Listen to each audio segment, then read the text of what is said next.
Welcome to BBC Podcast presented by Plut Buleleng. Halo Sobat Pluters, kembali lagi di BBC Podcast bersama saya Dira Prayasa. Dan senang sekali kali ini kita berada di salah satu UMKM kuliner di Singaraja, yaitu Pawon Alas. Nah, di sebelah saya sudah ada ownernya langsung dari Pawon Alas dengan Kak Rika, kita panggilnya supaya lebih akrab ya. Jadi saya tadi baru masuk nih, suasananya langsung nyaman. Walaupun tidak jauh dari perkotaan ya, emang dalam kota, tapi kerasa kayak di desa seperti itu. Nah, saya baru masuk ke sini langsung ditawarin ini nih. Ada yang namanya welcome snack. Nanti saya tanyain lah ya untuk lebih jelasnya. Kemudian baru saya masuk, saya kepo sama di Pawon Alas ini signature atau menu andalannya apa sih, Kak Rika? Bisa dijelaskan? Silakan. Iya. Kebetulan signature dish atau menu andalan kita itu adalah menu yang paling pertama kita up semenjak Pawon Alas berdiri. Itu kan awalnya tahun 2020 ya, pas corona, pas covid. Kemudian waktu itu kan kita kena PPKM kalau nggak salah ya. Nah, kebetulan suami, boleh saya ceritain sedikit sejarah? Silakan ngobrol sekalian gitu. Jadi pada waktu itu suami kebetulan bisnis travel kan nggak gitu jalan karena ada PPKM kan gitu. Saya juga kebetulan saya guru. Jadi selama PPKM itu kan kita learning from home itu kita belajar di rumah, nggak begitu banyak kegiatannya. Banyak waktu luang lah. Ya betul. Kebetulan saya hobi masak, kemudian suami hobi makan, bisnis, hobi makan dan juga iseng untuk posting. Jadi kalau saya masak, suami iseng posting. Nice. Gitu. Kebetulan karena travel relasi kan cukup banyak tuh. Nah, saya suka masak betutu kebetulan kan, gitu. Jadi pada saat itu saya masak kemudian diposting, banyak yang nanya, gitu. Banyak yang nanya. Dari situlah saya melihat bahwa ada peluang nih, gitu. Karena kita pakainya kan ayam kampung. Kebetulan di Singaraja kan nggak gitu banyak menu yang dari ayam kampung ya. Jadi kita berdua ngelihat itu, kayak ini bisa jadi peluang bisnis nih, gitu. Karena walaupun covid kan kuliner tuh kan orang tetap butuh makan kan. Betul. Ya, tetap butuh makan. Yang gitu paling kan. jalan di covid kan pertanian tetap jalan, uang betul. Ya, gitu. Jadi ya udah kita coba. Jadi waktu itu kita awalnya gimana caranya nge-branding nih, gimana caranya biar orang tahu taste-nya kita dulu nih. Orang kan nggak mau langsung beli kan gitu ya. Ya udah, akhirnya kita coba bikin tester sebar ke tetangga, sebar ke relasi gitu. Kantor kan tetap jalan tuh. Karena kebetulan relasinya suami itu kan banyak kantoran, orang-orang kantoran. Coba kita kirim berapa tester ke sana. Ternyata responnya positif nih. Gitu. Ya udah, kita beranikan open PO dulu waktu itu sistemnya. Kita beranikan open PO, akhirnya jalan berapa lama, terus kok menunya betutu aja kayaknya kurang variatif ya, gitu. Akhirnya nambahlah satu menu lagi, saya coba ngembangin, kira-kira menu apa yang simple untuk dibuat dan banyak orang suka, gitu. Akhirnya kepikiran, anak saya suka ayam goreng nih. Ayam goreng kayaknya nggak ada matinya ya, kayak semua orang suka nih gitu. Cuman kita bikin ciri khasnya apa? Ada lengkuasnya atau kayak serundengnya gitu. Ya udah kita coba, balik lagi kita bikin tester lagi. Kita sebar lagi, responnya positif. Ya udah, dari sana akhirnya mulai pede kan kita untuk kayak memperbesar niat untuk jualan. Dan gitu. responnya juga bagus tentunya kan. Kalau nggak bagus kayaknya kayaknya mesti istilah Balinya kelet-kelet ya. Dan berpikir ulang kan. Betul. Ternyata responnya kok bagus gitu. Ya udah, akhirnya kita tambah lagi yang tadinya seminggu itu misalnya cuma 2 kali, kita perbanyak lagi. 2 kali produksi ya? Iya, 2 kali produksi, kita perbanyak lagi intensitasnya jadi 4 kali produksi gitu. Ya udah, akhirnya dari sana jalan sekitar 4 bulanan kita beranikan diri untuk kerjasama sama Grab. Jadi sudah buka di online? Iya, buka di online. Karena waktu PPKM itu kan Grab tetap ada. Tapi ini dalam ceritanya tokonya belum buka nih? Belum. Masih di rumah? Di rumah. Jadi di rumah itu saya punya kayak balai bengong di depan tuh, ukuran 1,5 kali 1,5 meter. Itu saya bongkar. Jadi balainya udah nggak bengong sekarang ya? Nggak bengong, jadi produktif. Saya jadikan dapur minimalis di depan gitu. Intinya memanfaatkan betul, yang gitu. kosong. Jadi di sanalah kita berproduksi. Mulailah saya cari pegawai, 1 orang, karena udah mulai keteteran nih dengan orderan gitu, apalagi udah mulai buka di Grab kan gitu, karena kebetulan kita baru punya baby juga pas itu. Gitu. Ya udah akhirnya betutu, kemudian ayam goreng lengkuas, ayam korek namanya kalau di kita, itu signature dish-nya kita juga. Mulai lagi, ini yang gorengan udah, yang spicy udah, kayaknya pengen nambah menu yang sehat deh. Ayam kampung apa, akhirnya terciptalah sop ayam kampung. Which is di sini kayaknya yang jual sop ayam kampung kayaknya cuma di Pohon Alas. Sop ini sop bening berarti ya? Iya, sop sayur tapi dagingnya pakai daging ayam kampung. Gitu. Karena waktu itu kan inspirasinya juga dari Covid tuh. Naikin imun tubuh kan. Gitu. Ya udah. Jadi memang pintar-pintar mengambil peluang. Mantap sih ini. Betul. Akhirnya gitu kan. Udah akhirnya nambah itu. Sop ayam kampung responnya luar biasa ternyata. Gitu. Jadi banyak orang-orang yang suka gitu kan. Nah, dari sana kayaknya menu yang kuah-kuah kayaknya menarik nih, kita tambah lagi soto ayam kampung gitu. Tambah lagi lah soto ayam kampung. Karena kebetulan susah kan nyari soto ayam kampung yang benar-benar asli ayam kampung, sini agak susah. Dari sanalah akhirnya dari yang pegawai, kita masih di rumah ini ya. Masih online gitu. Dari yang 1 pegawai itu akhirnya nambah lagi, nambah sampai jadi 6. Itu di rumah? Di rumah. Kerjanya ya di ruang sempit itu di balai yang tidak bengong itu ya? Iya, di balai yang tidak bengong itu akhirnya ya udah berenam di sana. Jalan 2 tahun sampai dengan 2021 akhir lah ya. Mulai banyak yang nanya gitu. Karena udah mulai selesai PPKM kan ini. Udah mulai selesai. Mulai banyak lah yang nanya, nggak bisa itu udah 2022? Belum ya? Belum. 2021 akhir.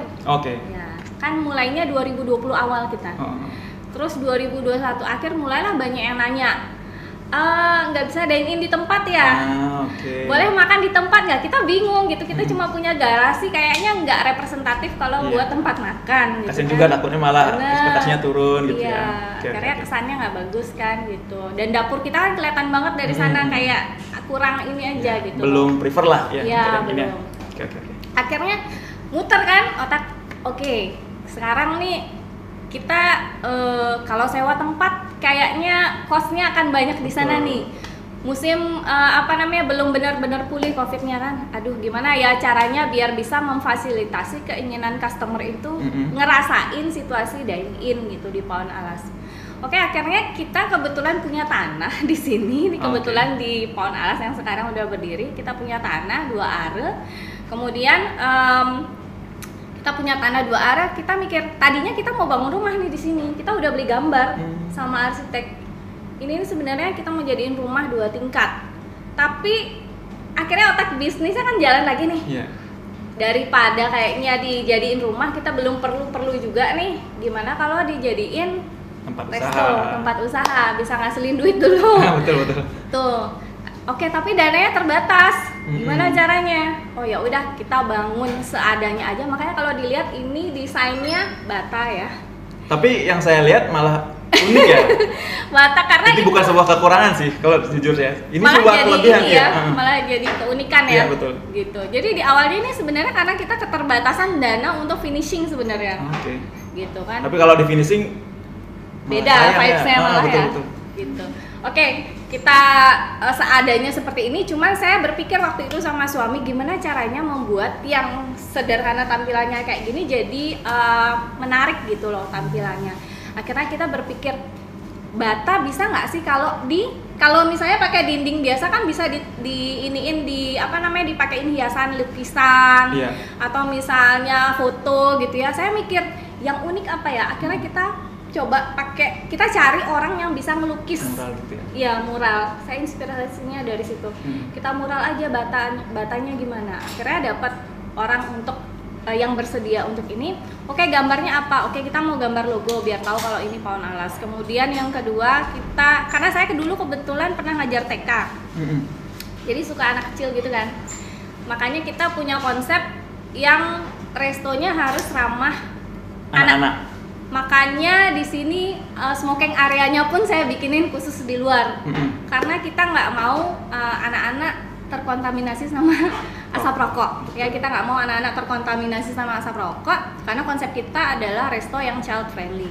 Jadi smoking area itu ada tersendiri dan kita punya kids zone dan kemudian ada juga mini playground.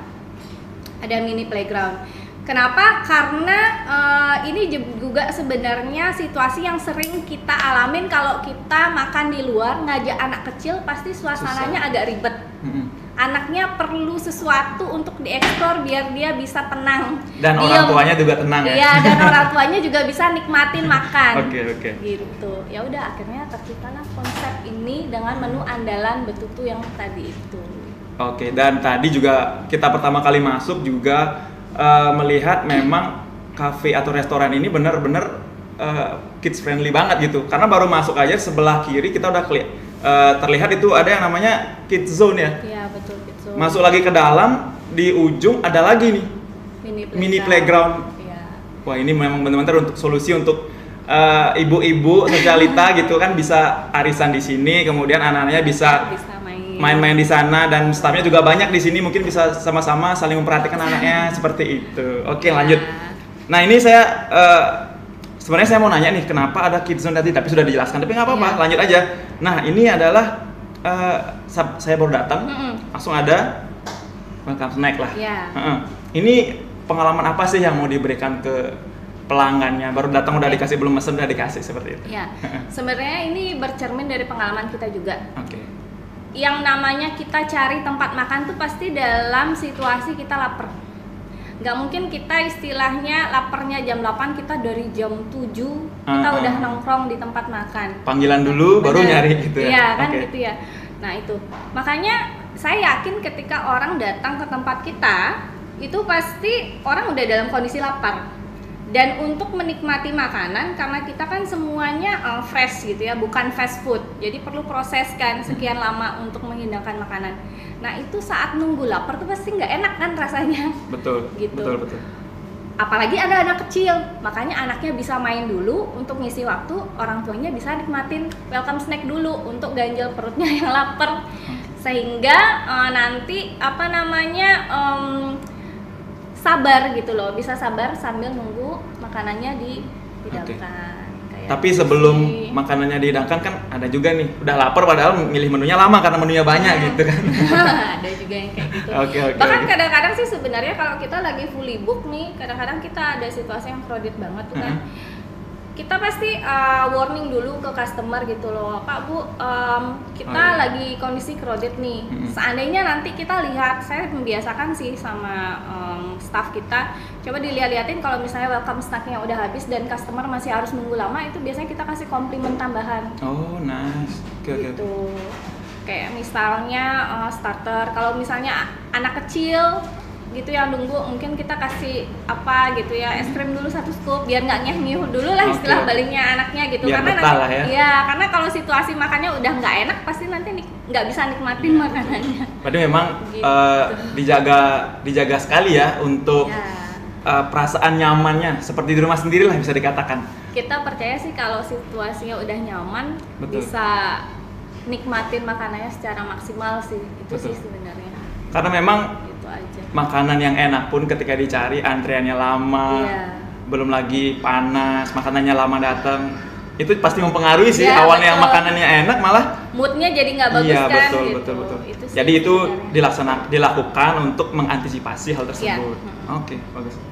Nah, berbicara terkait lokasinya nih, ketika kita kesini kan sebenarnya ini nggak jauh lah ya, masih cuma 5 menit aja, cuma masuk sedikit. Masuk ke dalam. Cuman emang vibes-nya itu nyaman.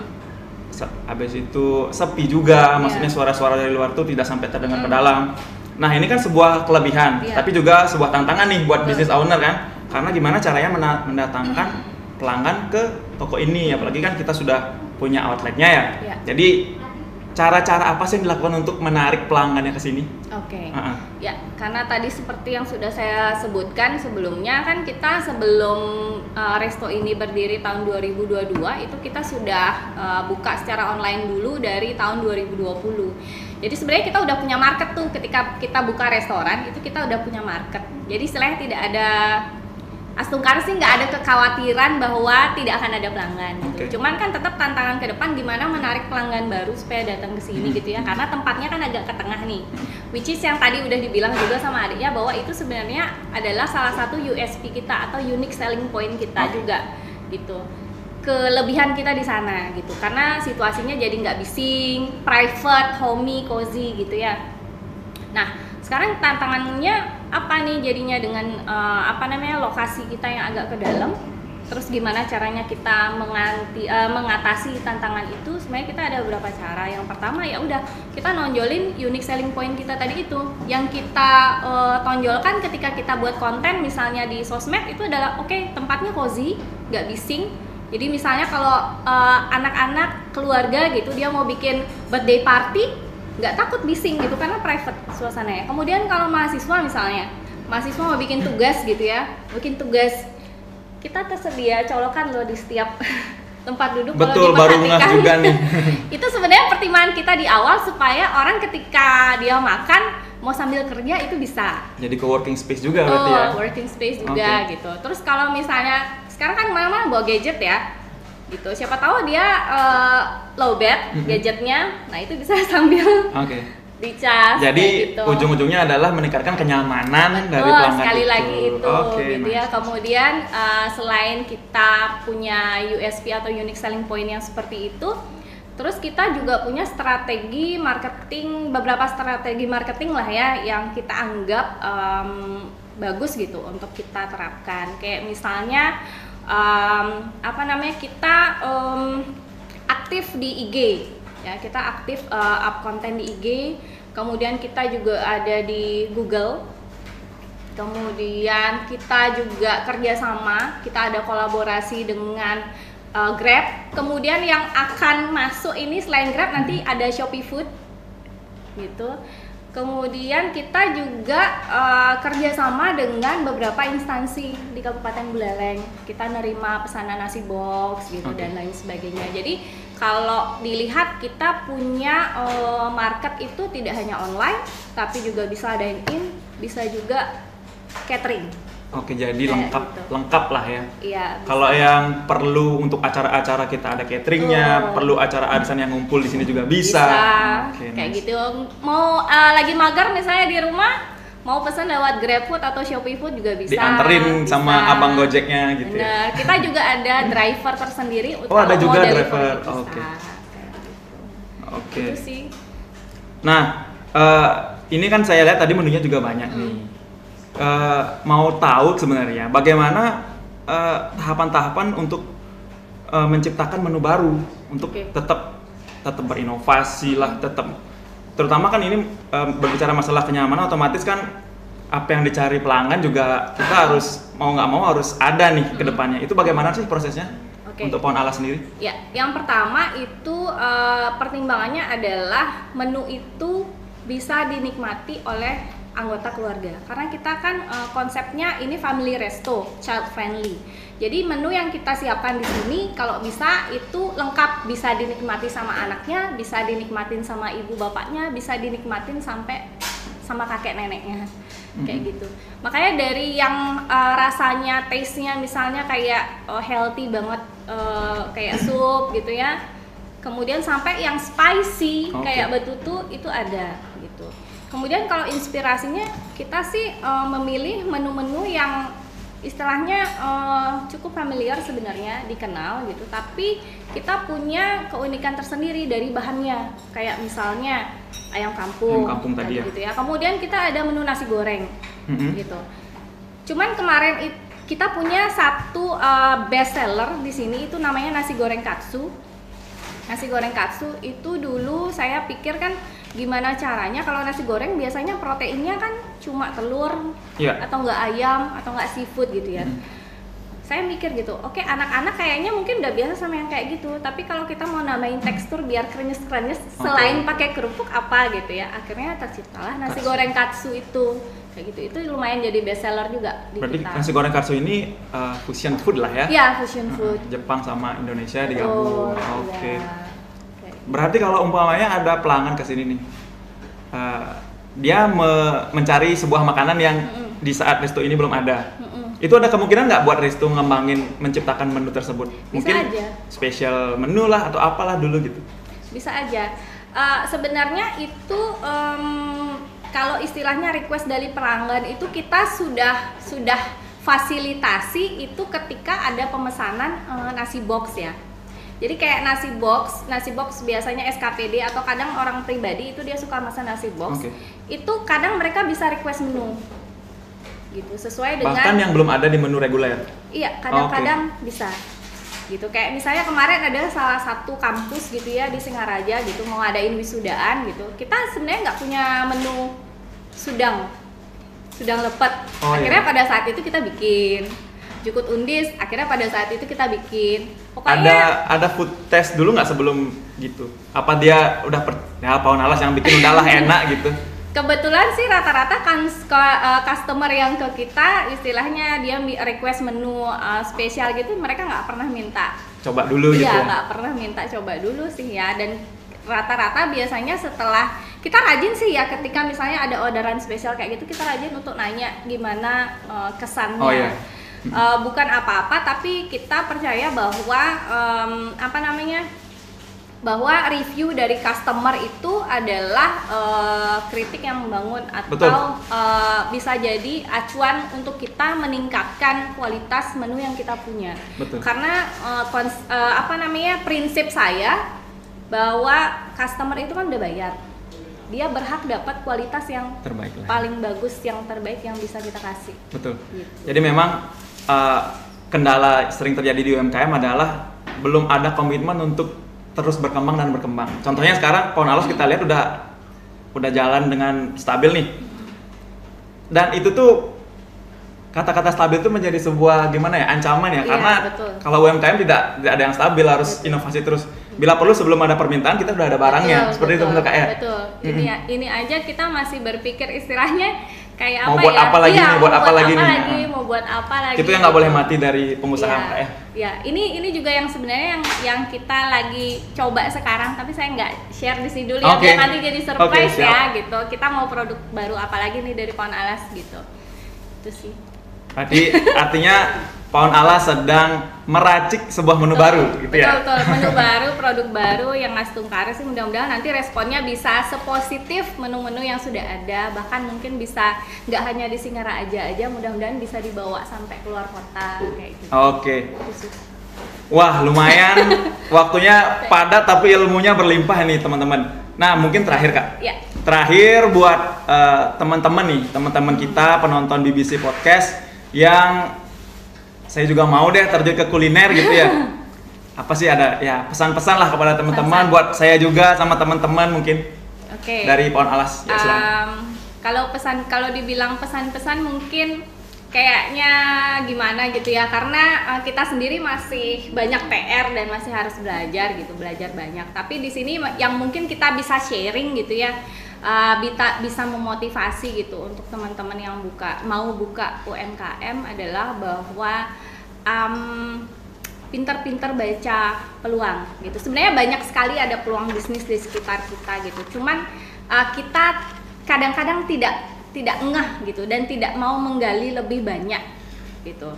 Tidak mau menggali lebih banyak dari sebuah peluang yang kecil itu, gimana kita bisa kembangkan menjadi lebih besar. Dan jangan takut untuk memulai dari sesuatu yang kecil gitu. Bahkan ketika misalnya kita punya modal sesedikit mungkin, nggak apa-apa, manfaatkan aja, mulai aja. Kayak kita mulai dari satu menu, mulai dari rumah, mulai dari kita kerjain sendiri, belum punya pegawai, nggak apa-apa, kita jalanin aja dulu. Mulai aja dulu gitu ya? Betul, berproses. Nanti, karena kita nggak akan tahu kalau kita nggak mulai responnya seperti apa, kita nggak akan tahu. Dari sanalah proses belajar terus gimana caranya biar bisa sampai berkembang lebih baik lagi. Itu sih. Jadi saya catat di sini ada 3 poin penting untuk calon pengusaha. Jadi yang pertama itu pintar-pintar membaca peluang. Kemudian yang kedua adalah jangan takut untuk memulai, atau mulai aja dulu gitu ya. Mau sekecil apapun, sesimpel apapun usahanya, karena pada saat proses sudah dimulai akan ada yang namanya perbaikan. Kekurangan diperbaiki lagi, berkembang lebih baik lagi, dan tujuannya ya otomatis mendapatkan income untuk kalian seperti itu. Satu lagi sih. Oke, satu lagi. Satu lagi tambahan mungkin gini. Kadang-kadang peluang itu tidak harus istilahnya terlalu berbeda dengan yang lain gitu loh. Kita mulai aja dengan boleh hal yang sama dengan yang lain, tapi nanti sambil jalan kita cari apa sih yang bisa kita tonjolkan gitu. Betul. Dari hal itu. Karena tidak ada yang tidak ada di dunia ini ya. Betul. Pasti kita ngomong donat udah ada ini, tapi kita mau jual apanya nih? Betul. Gitu. Baik. Nanti kita bisa bikin berbeda dari bahannya, dari toppingnya, dari perintilannya lagi yang lain-lain kayak gitu sih. Intinya dimulai aja dulu. Oke, panas sekali obrolan kali ini, tapi sayang sekali kita harus akhiri sampai di sini. Untuk teman-teman jangan lupa tetap menonton BBC Podcast dan sampai jumpa di BBC Podcast selanjutnya. Dadah.